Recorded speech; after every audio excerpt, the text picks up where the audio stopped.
Elon Musk, ये नाम सुनते ही दिमाग में क्या आता है? जीनियस, इनोवेटर या फिर एक कंट्रोवर्शियल फिगर? सच तो ये है कि वो ये सब कुछ हैं। तो चलिए आज पब्लिक रिकॉर्ड्स के आधार पर ये समझने की कोशिश करते हैं कि आखिर कैसे एक इंसान दुनिया का सबसे अमीर आदमी बना और साथ ही सबसे ज्यादा विवादों में रहने वाला शख्स भी।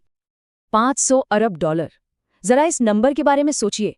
इतना पैसा कि अंदाजा लगाना भी मुश्किल है। अक्टूबर 2025 तक यही थी एलन मस्क की नेटवर्थ। और ये सिर्फ दौलत नहीं है, ये उनके बेहिसाब असर और ताकत का सबूत है। तो सवाल ये उठता है कि आखिर एक ही इंसान इतना बड़ा एम्पायर कैसे बना सकता है और साथ ही दुनिया के सबसे ज्यादा पोलराइजिंग फिगर्स में से एक कैसे बन सकता है। चलिए आज इसी पहेली को सुलझाते हैं। देखिए, मस्क को समझना है तो उनकी शख्सियत के इन दो पहलुओं को देखना ही पड़ेगा। एक तरफ वो स्पेसएक्स और टेस्ला के सीईओ हैं, एक ऐसे इनोवेटर जो दुनिया बदलने का दावा करते हैं, और दूसरी तरफ उन पर मिस इन्फॉर्मेशन फैलाने के गंभीर आरोप लगते हैं। तो ये कंट्रास्ट आता कहाँ से है? इसकी जड़ें उनके शुरुआती दिनों में हैं। तो चलिए कहानी की शुरुआत से शुरू करते हैं। मस्क के वो शुरुआती दिन जब उन्होंने वो पहली बड़ी बाजी खेली जिसने उनके आने वाले बड़े सपनों की नींव रखी। बात है 1995 की। मस्क ने Zip2 नाम की कंपनी बनाई। फिर ठीक 4 साल बाद 1999 में उसे बेच दिया। उसी साल उन्होंने X.com शुरू किया, जो हाँ बिल्कुल सही आगे चलकर पेपैल बना। और फिर 2002 में पेपैल को eBay ने खरीद लिया। मतलब .com बूम के दौर में एक के बाद एक जबरदस्त कामयाबी। Zip2 की डील हुई थी पूरे $307 मिलियन में। इसमें से मस्क के हिस्से में आए $22 मिलियन। सोचिए, ये उनकी पहली बड़ी कमाई थी, पहला जैकपॉट। पर कहानी तो अभी शुरू हुई थी। और फिर वो हुआ जिसने सब कुछ बदल दिया। पेपैल की डील। eBay ने उसे खरीदा $1.5 अरब में, $1.5 बिलियन। इससे मस्क को मिले $175 मिलियन से भी ज्यादा। अब उनके पास वो पैसा था जिससे वो अपने सबसे बड़े, सबसे क्रेजी सपनों को पूरा कर सकते थे। और इसी पैसे के साथ मस्क ने उन दो कंपनियों पर दाव लगाया जो आज उनकी पहचान है, स्पेसएक्स और टेस्ला। और यहीं से उनकी असल कहानी शुरू होती है। पर यह सफर बिल्कुल भी आसान नहीं था। स्पेसएक्स के शुरुआती दिन तो एक बुरे सपने जैसे थे। उनका पहला रॉकेट फैल्कॉन 1 लॉन्च हुआ और फेल हो गया। दूसरा लॉन्च, वो भी फेल। और तीसरा, वो भी नाकाम रहा। सोचें, एक के बाद एक 3 फेलियर्स। मस्क और उनकी कंपनी दोनों दिवालिया होने के कगार पर थे। और फिर साल 2008 में हुआ चौथा लॉन्च। सबकी सांसें अटकी हुई थी। और इस बार रॉकेट उड़ गया, कामयाबी मिली। ये वो एक पल था जिसने स्पेसएक्स की किस्मत पलट दी। कंपनी न सिर्फ बच गई बल्कि नासा से उन्हें $1.6 बिलियन का एक जबरदस्त कॉन्ट्रैक्ट भी मिल गया। और कमाल की बात यह है कि लगभग उसी वक्त यानी 2008 में ही मस्क ने टेस्ला की कमान भी संभाली थी।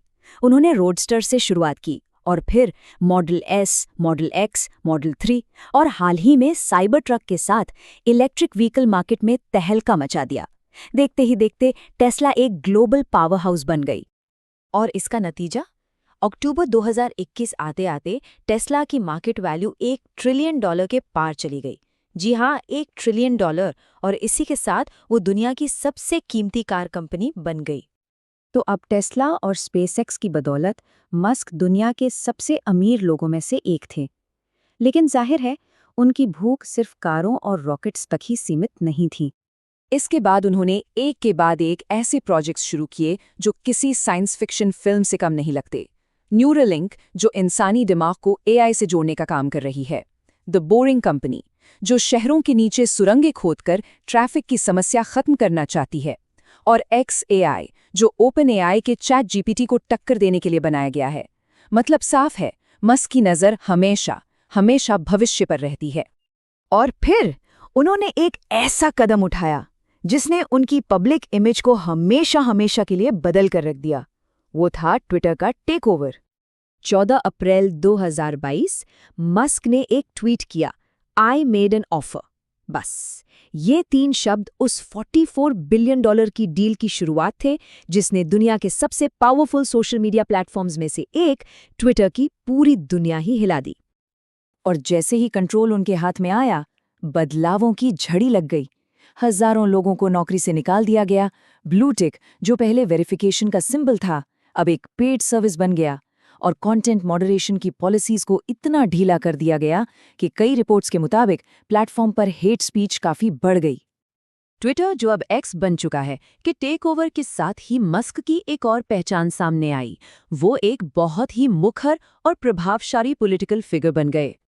अगर हम पब्लिक रिकॉर्ड्स देखें तो उनका पॉलिटिकल सफर काफी बदला है। 2020 तक वो डेमोक्रेट्स को सपोर्ट करते थे, फिर 2022 में उन्होंने पहली बार किसी रिपब्लिकन को वोट दिया।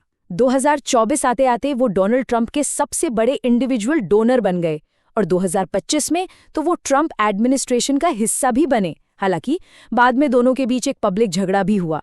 ये जो शिफ्ट है, ये उनकी आज की इमेज का एक बहुत बड़ा हिस्सा है। 2025 में ट्रंप के इनॉग्रेशन पर दिया गया उनका ये बयान, मेरा दिल आपके लिए है, आपकी वजह से ही सभ्यता का भविष्य सुरक्षित है, काफी ज्यादा कंट्रोवर्शियल साबित हुआ। इस एक बयान ने उनके सपोर्टर्स और उनके आलोचकों के बीच की दूरी को और भी ज्यादा बढ़ा दिया। तो इन सब घटनाओं को मिलाकर देखें तो एलन मस्क की शख्सियत और भी ज्यादा कॉम्प्लेक्स हो जाती है, और वो आज के दौर के सबसे ज्यादा पोलराइजिंग, मतलब ध्रुवीकरण करने वाले लोगों में से एक बन जाते हैं।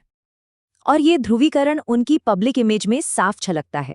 एक तरफ उन्हें उनके इनोवेशन के लिए times person of the year जैसे बड़े बड़े अवार्ड्स मिलते हैं, तो वहीं दूसरी तरफ उन पर कॉन्स्पिरेसी थ्योरीज और गलत जानकारी फैलाने के इल्जाम भी लगते हैं। तो हम वापस उसी सवाल पर आते हैं, एलॉन मस्क कौन है? भविष्य बनाने वाले एक विजनरी, या फिर वर्तमान को अपनी मर्जी से चलाने वाली एक ताकतवर हस्ती? शायद इसका जवाब तो वक्त ही देगा। पर एक बात तो पक्की है, उन्हें पसंद करें या ना पसंद करें, पर इग्नोर करना वो तो नामुमकिन है।